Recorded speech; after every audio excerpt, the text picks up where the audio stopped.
Hey guys, Katie here. Welcome back to my channel.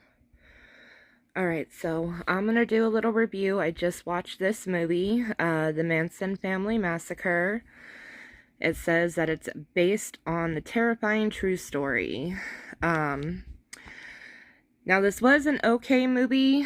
I just also watched an hour and a half, I think ABC 2020 documentary on the Manson family, because of course I've known about the Manson Family Massacre, everybody does, but, you know, I needed to brush up on how accurate this movie actually was, and everything on the night itself, the, you know, motive for it, and everything like that, because of course I knew Charlie Manson wasn't actually there, but I needed to know what the motive was, because in this movie, it shows that it was a drug deal gone bad, basically, and I didn't remember that that was the reason why. I thought it had something to do with the record deal, and I was right.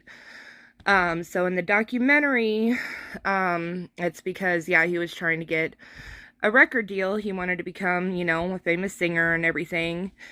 And, the guy who owned the house before the Tates, or before, Sharon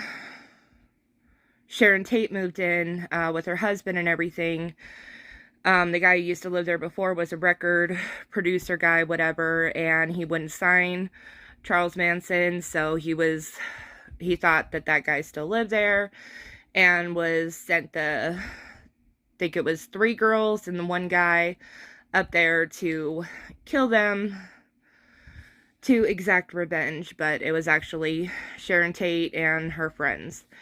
Anyways, in this movie, though, it shows that, it was a drug deal. And it also shows, that Charles Manson didn't actually send them. It was just the guy and the girls that were there just did it, you know, because it was a drug deal gone bad, that it wasn't planned or anything. So I watched the documentary to see how accurate this movie was. And like I said, it kind of was accurate as far as like the killings go a little bit, but not exactly either. So this movie is somewhat based on a true story. And it also does not show when they go and kill, I know I just watched it, but there was a lot of information. I think it's LeBlanc's or LeBlanca or something like that. The older couple that they killed 2 nights later doesn't show any of that in this movie either. And in this movie too, it has 2 different storylines. It shows, it kind of goes back and forth between the 2. It shows this girl who's a singer from this time, and then it goes back to the 1960s to 69. The second storyline that takes place nowadays with the singer who's moved in to the Tate house. I have no idea what the point of that storyline is. But she's a singer. She moved into the house. She's an ex-addict. And for her new album or whatever, she's trying to draw inspiration, I don't know, I guess from dark places, dark energy or whatever, for staying at the Manson house or at the Tate house. And she's even watching, I guess, old interviews that Charles Manson has done and stuff. It shows her sitting there watching some interviews or something. And then there's supposed to be some supernatural stuff going on that she experiences too, which again, I don't understand the point of any of that, because none of that really has to do much because with the Manson stuff, because there starts to take some kind of plot line about something that actually happened like earlier on in the house from previous owners, about a married couple where something happened.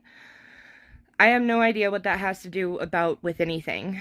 So, I have no idea. But in my opinion, that whole storyline is just completely stupid and pointless to this movie. I honestly wish they would have just kept it solely either about the night of the actual Tate massacre, or about just at least the Manson family in general. That would have been a much better movie, in my opinion.